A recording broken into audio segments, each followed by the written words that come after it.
How's it going, everybody? eCom Tommy with another video coming at you guys. In this video, I want to show you how to safely and slowly scale up your eBay dropshipping store in 2020. So this goes for anybody out there that's just getting started with eBay dropshipping, just saw it on YouTube yesterday, or anybody out there that just started a brand new account, whether it's a secondary account or you're trying to avoid some flag or anything else out there.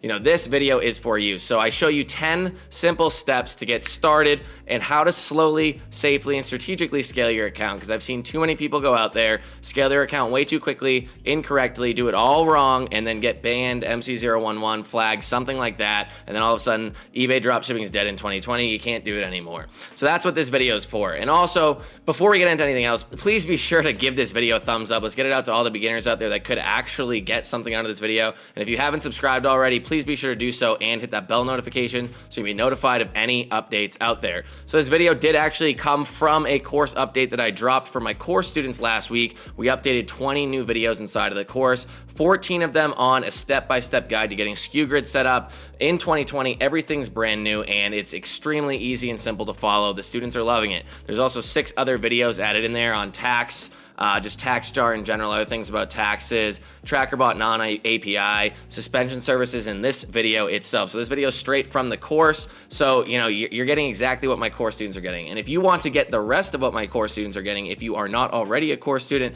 check the description down below. We are running a $200 off promotion on the course for the next week. You'll get the course, everything inside. There's over 94 videos, I believe now, and over 15 hours of content. So without further ado, let's go inside of my computer. I'll show you this video and let's get into it. All right, welcome to a very important update to the course for 2020. And in this video, I'm going to be going over growing your account slowly and safely in 2020.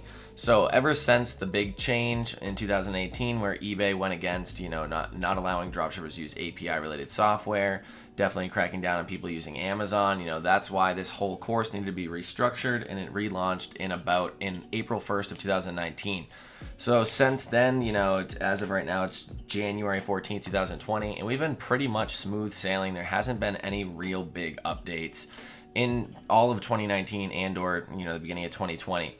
The only biggest change that I would say that happened so far is the fact that eBay seems to be cracking down on brand new accounts a lot more heavily, and especially recently in the last month or so.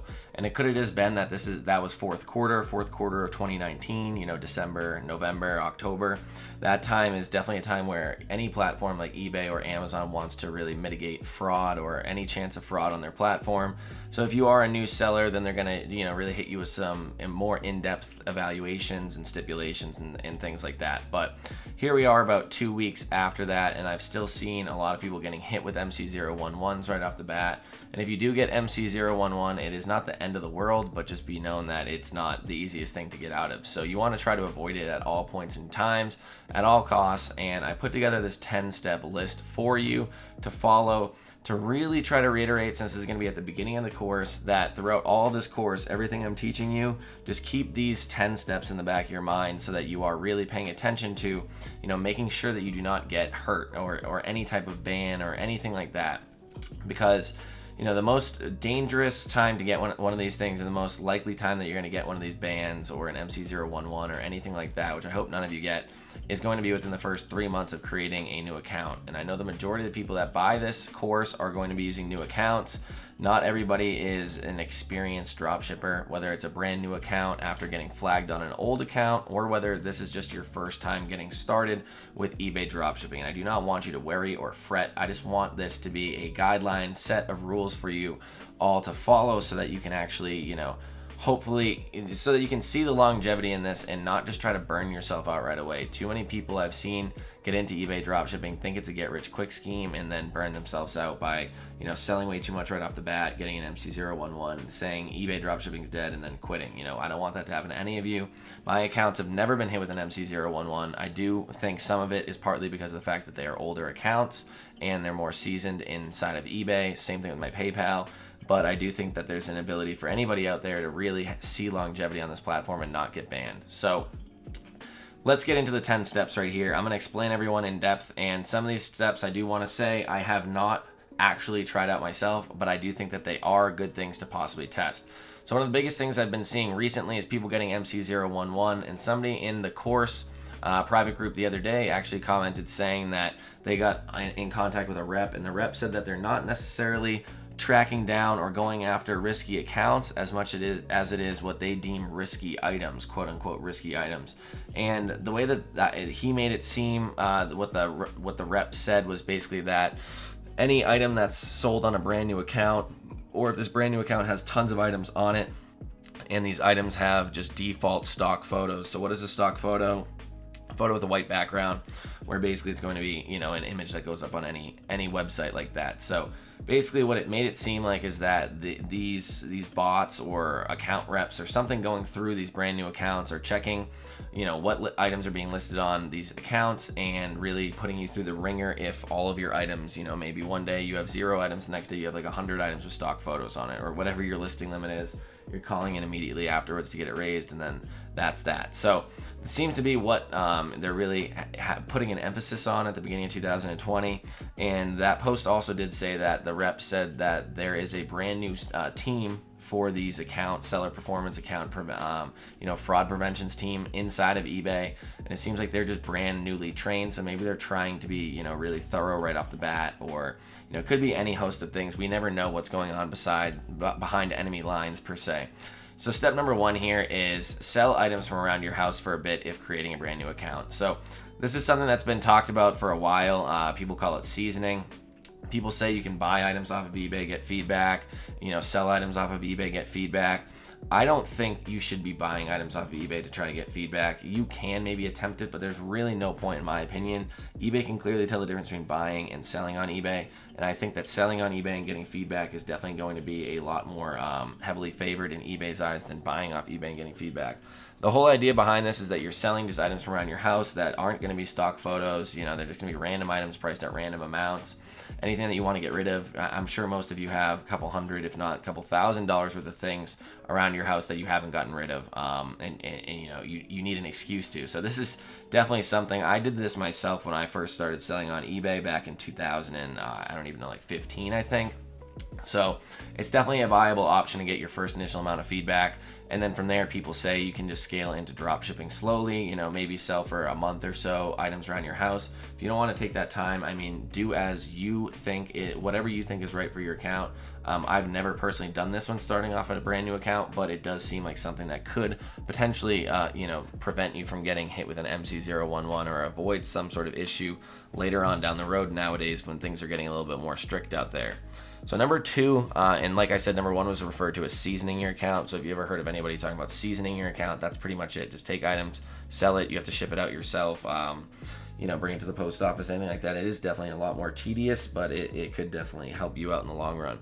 So number 2 here is possibly taking images from reviews of items instead of stock photos. So I've seen people doing this in the past. For this video, I put in about 5 minutes of research trying to find somebody using an exact, item review image, and I couldn't figure it out, or I couldn't find somebody. But this is just something that I've seen people do in the past. I've heard of it. I haven't wanted to teach it because it seems kind of sketchy, but it's definitely, in my opinion, a viable option. Like I said, I've never done this. And just to explain what that is, so if you're like finding an item from Walmart right here, instead of taking this image, and one thing I would always also make sure is that you're not copying and saving this image right out of here. It could have, cookies tracked back to wherever Walmart's hosting their items images and things like that, and eBay can definitely see that. So if you get any sort of screenshot tool like Lightshot or Nimbus up here, I just press print screen, and you can just take a screenshot literally of the image, and then now that image is your own image, and it doesn't have any cookies or anything, metadata as they call it, connected to it in the back end. So that's one thing, but again, that kind of looks like a stock image. If you have a image scraping or recognition software, if eBay has that, then it probably wouldn't be too hard to figure out. But one thing you can do is scroll down here to the reviews and see if any of these items have good reviews or reviews with good pictures in it. So here's one right here. It's not the best, but you can right click, open image in new tab. It's pretty blurry, but you could hope that maybe if you crop this out, you could get a decent image out of it. I'm not going to say it's the best looking image, but you have to realize that I've seen listings sell with literally awful images before. I've seen listings sell with no images before. So I mean, it's not really the image that's the biggest deal. If anything, I think some people look at an authentic image like this on eBay as being a legitimate seller because of the fact that there are, there's none of the stock photos and stuff. Do I think it's very easy? No, because not every item is going to have picture reviews and stuff like that. This one does seem to have a lot, and a lot of the picture reviews will most likely be about it being broken or something like that. So you want to kind of avoid those. If it's showing damages, like this is definitely showing a damage. Terrible, don't waste your money. I'm not saying this is a good item to list, I'm just saying that this is an example, and not every single listing or item is going to have them. Most websites do have pictures or the ability to upload pictures. I have uploaded some pictures before, not from reviews, not as a way to try to prevent getting MC011 on a new account, but just to see if they would sell. And I have sold images or items with images like that as the first picture. So I wouldn't say, oh, let's just use these as the first and then add in stock photos afterwards. I would legitimately only use, if you're going to go this route, only use these types of images. And again, take a screenshot so that the metadata is not there and it's not connected back to Walmart or whatever your supplier is in any way, shape, or form. So that's that. Again, I really don't have very much experience with that one, so I would like to know if you guys actually do see any results from that. So after that is just growing your account slowly. There's two reasons to be growing your account slowly, and the number one main reason is because eBay is going to see a brand new account that's created with a brand new PayPal. It's never been connected to eBay before, and all of a sudden, with the power of dropshipping, you can sell as much as you want, as quickly as you want, really. But on eBay, if you put yourself in their shoes, does that not seem sketchy in some way, shape, or form? This brand new account, zero selling history, zero PayPal history or anything, everything's brand new, comes up, and then in the first 2 weeks, it's selling $10,000 in sales. It just seems sketchy in a fraud prevention type of way, if you're thinking from eBay's point of view here. So again, just start, and then the other reason why you want to start selling on your account slowly is because the more items you sell, the quicker you sell them, the more issues that you're going to run into. And especially if you're a beginner, you don't know how to handle all these issues, customer service, getting out as many orders in time, returns, everything starts to stack up on itself. And if you have a bunch of sales and you kind of have like a runaway train at some point where you can't really, you don't have the resources or the systems or processes put together, the virtual assistants or anything like that to really handle the issues that are coming in. And then at that point, not only are you growing too fast, you then have terrible metrics, which is leading into point 4 and below from here. So again, bullet point A says less than 2,500 in the sales the first month. I used to say less than 10,000, but I know guides out there that even advise less than 2,500. I don't think it's going to be that much of an issue as long as you're doing everything properly above and you're staying under 2,500 in your first month, and that's 2,500 per month. And then B right here, less than 5,000 per month in your second month.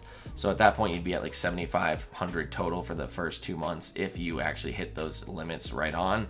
And then after that, I said less than 7,500 in sales the third month. So that'll be 15,000 together, all 3 months combined.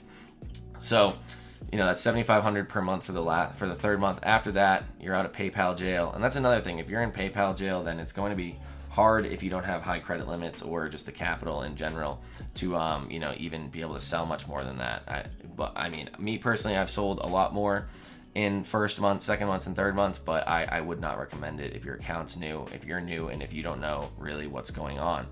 Number 4, make sure all the shipping policies on items are as accurate as possible. So I talked about this in a YouTube video recently. If you look at this item on Walmart.com, this is free 2-day delivery. Today's the 14th. It says it'll arrive by January the 16th. We'll talk about shipping policies later on in the course. But if you look at this brand or this item right here on Walmart, same. It looks like the same. People are drop shipping this item. I've drop shipped this item before on various platforms. But literally, this item arrives by January 24th. So that's 10 days later instead of 2. You can't have the same shipping and handling policy for both of these items. If you do, then either this one is just going to show an extremely long shipping and handling policy to be able to fit the shipping and handling of this item, or this item is going to show up extremely late. And what I've realized is a lot of people getting MC011. It happened around Christmas time, right after Black Friday hit. Then MC011 came quickly afterwards because they sold a ton on Black Friday and they didn't have their shipping policies set up correctly, and their items, are showing delayed, late for shipping and stuff like that. And a lot of people I've seen will have like 8, 10, 12 items that are late and, waiting to be shipped out. eBay realizes that your account's new, you fall into other criteria, and they hit you with the MC011. So make sure your shipping policies on every single item for every supplier is as accurate as possible, because shipping policies aren't always the same across the supplier level either. So number 5 here, make sure all titles and descriptions are accurate and not misleading. Basically, if you're copying the titles and descriptions from other sellers, then make sure that they're not keyword spamming or stuffing, adding misleading just keywords or adjectives or any other type of word out there that's going to actually used to really boost the sales of the item, but might not be necessarily what that item is representative of. So you want to make sure that everything's accurate, not misleading. Same thing with your shipping policies. Number 6 here, stay on top of your metrics at all costs. And I put in parentheses OCD here. Have a little obsessive compulsive disorder over your metrics, especially when you're first getting started. It's a good thing to pass down onto your VAs when they take over, and really just make sure that everything's getting out on time, everything's being shipped on time, all the returns are being handled properly, everything is being handled properly. You should not be wanting to grow your business to any large amount of sales until you have everything set up in a great foundation and systems and processes in place to make sure that you can continue to withstand and withhold this amount of sales over time. Number 7 here, you want to be providing the best possible customer service. In parentheses, I put partial refunds. This story just kind of popped in my head recently. I had a student message me and say that they got a negative feedback because somebody said they paid $20 more than what it was from on Walmart.com. They found the invoice or whatever inside of their box. They were freaking out. They thought that they were going to call eBay and say, hey, can you remove this? And it's not a good idea to call eBay anymore and say, hey, can you remove Walmart from the negative feedback here? It's definitely just not a good idea to do that. So what I said was, it seemed that the buyer wasn't being very reasonable. I said, since it was $20 higher, offer them $30 off. Say, hey, we ran out of stock. We usually don't like canceling orders, so we found it at a local retailer just to try to get it out to you so that we didn't cancel orders.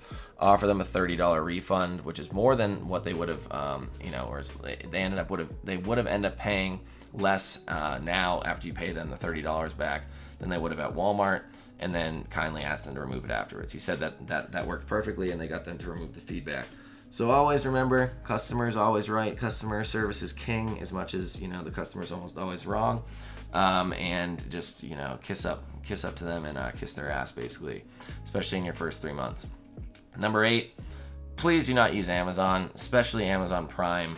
Later on in the course, I will show some specific way to possibly be using Amazon, but I still don't even advise using that way in 2020. But please do not use Amazon Prime onto eBay. It's heavily being tracked. The fact that there's tracking numbers that are strictly from Amazon, Amazon TBA numbers, Amazon logistics, and the fact that you can't really even track those numbers on eBay are just, there's many reasons why it's a bad idea to use Amazon. Just please, I've provided over 20 suppliers in this course. Please do not be using Amazon. Just please don't do it. Number 9, do not use any API repricing tools. So anything like SaleFreaks API related, AutoDS API related DSM tool. I don't think they even have a non-API solution yet. Any of the older type repricing tools or anything other than really SKU Grid, because I teach SKU Grid in depth inside of this course, and I just redid all of the SKU Grid videos to make them even easier to understand than ever. So just only ever use SKU Grid. If you're going to do manual repricing at first, like by hand, then do so. But afterwards, do not look into anything else, in my opinion, other than SKU Grid. And it's not like I'm getting a large affiliate commission from them. I'd probably make a lot more money off of an AutoDS affiliate than anything else. But I firmly believe in SKU Grid, and I really love their tool. And then number 10, last but not least, I've seen a lot of people getting hit with VERO violations recently and getting like 3-day bans. It's a 3-day listing ban. It's not the end of the world. But it's really nothing that you want on your account. After that, it's usually a 7-day ban. And you really just don't want to be adding that up and getting that. Back in like 2017, I was getting a lot of those when I was just bulk listing a ton of items, but we're not doing that anymore. The game has changed, and you should really be paying attention to the VERO brands on your account and really making sure that you are selling brands that you're allowed to be selling. So that's that. I know this video is a little long-winded, but that is 10 steps to surviving your first 3 months and onwards in 2020. And again, once the 3rd month is over, don't just start just letting everything fall apart and getting sloppy. It's not going to work out well in your favor. I can tell you that right now. Like, I even still look at my accounts every single day, check them out, make sure everything's working properly. I'm on top of my VAs, especially the customer service VAs, returns, refunds, everything like that. It's all important. And you have to think about it. You won't be able to make money if you don't have an account. So your account's worth its weight in gold. everything else you need to be putting in place to make sure that you keep your account alive. So, one other thing to add, I'm just gonna add this in, is, it just popped up, is unnecessary cancellation. So I'll type this in afterwards. Just don't, if you're gonna lose like $2 on an order, just lose the $2 on the order. Don't cancel that order, especially when your account's newer. Just lose the $2. Think of it as a $2 learning experience, a $2 reason why you should have invested in SKU faster, anything like that. $2 learning experience as to why you set up your SKU settings wrong. You should have followed my videos better. Anything to justify you not canceling that order if it's still in stock. If it's out of stock, go and look everywhere to try to find it. If you can't, then maybe eventually, even after that, message the buyer, see if you can sell them or send them a different item and then partially refund them, one that's a similar item or something like that. But just do not be unnecessarily canceling orders. I've seen a lot of people lose like $2-3 on an order and freak out and then just cancel it. It's not worthwhile. I literally don't cancel orders unless it's over a $50 loss. So keep that in mind. I know not everybody's in the same financial situation as I, but you need to really think about the long-term longevity of this business. So thank you very much. I hope I didn't bore you too much with this video, and I'll see you in the next one. All right, so I hope that video was very helpful for anybody out there just getting started. I hope you did learn something. Like I said, not everything that I taught inside of the course I've tried myself personally, but they are things that I've either heard of an eBay rep telling people, or other things that people have tried out on their own. So if you are trying to get started with an eBay dropshipping business in 2020, you can still get it done. You can still be profitable, and you can still make money while doing so. Just scale slower, be very careful about how you get started, and then really just ramp it up over time. It's not a just get rich quick scheme. You're going to be in this for the long haul. I've been doing this for over 2 years now, and I've seen every change in the book, and I've never gotten any of these issues out there, but I can understand how a new account out there might get targeted heavier by eBay or anything like that. So I want you guys to avoid that, and that's what this video is for. So again, if you want everything else that I teach inside of my eBay dropshipping course, including every video on SKU, that's completely updated, over 14 videos on that, how to find items, how to list items, how to do everything on eBay with dropshipping, literally everything, then it's inside of my course. So check that down below. It's going to be $200 off for the next week. I hope to see you guys inside, and if not, I hope you just enjoyed this video either way, because I want you guys to get as much help as possible from me on eBay dropshipping out there, and I want you all to succeed. So thank you very much, and I'll see you in the next video.